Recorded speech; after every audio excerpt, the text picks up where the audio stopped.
জ্যোতি গোস্বামী ডাঙৰীয়াক এটাই অনুৰোধ কৰোঁ, আমাৰ গৰাখহনীয়াখিনি কেনেকৈ আমাক সংশোধন কৰি দিয়ে তাৰ বিষয় নি পেলাই মই অলপ অতি বিলম্বনেৰে অনুৰোধ কৰি আছোঁ। আৰু পলসাবাৰীৰ যিটো পিছফালৰ যিটো ৰাস্তা আছিল, যিমানখিনি আহিছে ঠিকে আছে, ভালেই আছে। তাৰ পিছখিনি যিখিনি আমি এতিয়া পানী এতিয়া চাওক, মই পেণ্ট কুচাই আহিছোঁ হা, পেণ্টখিনি কুচাই আহিছোঁ, টাৱেল পিন্ধি আহিছোঁ। গতিকে বিৰাট হাৰাশাস্তি পাই আছে গাঁওখনে। অলপ অনুৰোধ যাচিছোঁ, অলপ চকু নজৰ দিয়ে বুলি। এনেই কিমানমান মানুহ ক্ষতি হৈ থকা আচলতে ছিগি গ'ল? ক্ষতিটো ছিগা মানে এইখন ছিগা মানে ইয়াত প্ৰায় 500 মানুহৰ ক্ষতি হৈ থাকিব। এই পথেৰেতো সকলো কাম কাজ হয়। হা, এইটো পথেৰেতো যাতায়াত বা যাতায়াতটো আমাৰ এইটো ৰাস্তাই, আৰুতো বেলেগ বিকল্প ব্যৱস্থা আমাৰ নাই না।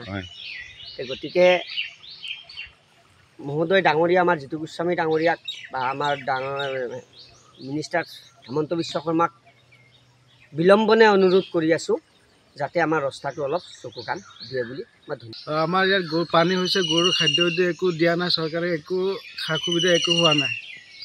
আমাৰ গৰু এইকেইদিনৰ পৰা গৰু ৰাস্তাতে পৰি আছে। 4-5 দিনমান হৈ গ'ল। চৰকাৰৰ পৰা একো সুবিধা সা সুবিধা একো দিয়া নাই, গৰুৰ খাদ্য একো দিয়া নাই। এনে ৰাস্তাতে বান্ধি থোৱা হৈছে ন? ৰাস্তাতে বান্ধি থোৱা হৈছে। বৰমপুৰ সমষ্টিৰ বিধায়ক তেওঁ আহি চাই চিতি গৈছে, মেৰামতি কৰা নাই আজিলৈকে। থাকি ইয়াত বানপানী অৱস্থা নাই।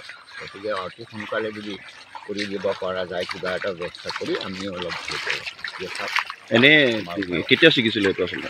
ছিগাটো আজি 2 বছৰ ছিগিলে। তাৰপিছত মেৰামতি কোনো নাই কৰা নাই, বহুত চাৰি গৈছে, মানে কৰা নাই। সি চাৰি কৰি গৈছে, কিন্তু আজিলৈকে বৰ্তমান মেৰামতি কৰিবলগীয়া একো হোৱা নাই আৰু।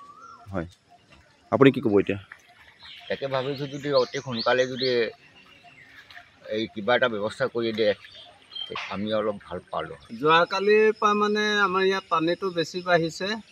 আমাৰ ব্ৰহ্মপুৰ সমষ্টিৰ অন্তৰ্গত কামপুৰ মৌজাৰ অন্তৰ্গত পশ্চিম খালৈবঙা, বামুণীজান, এই তেতেলীখৰা অঞ্চলত মানে বৃহৎ বানপানীয়ে এতিয়ালৈকে বৰ্তমান বানপানী বাঢ়িয়ে আছে।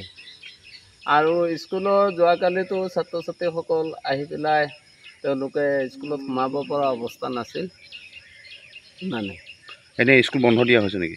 স্কুল এনে প্ৰশাসনক জনোৱা হৈছে, আজিৰ দিনটো বন্ধ ঘোষণা কৰিছে।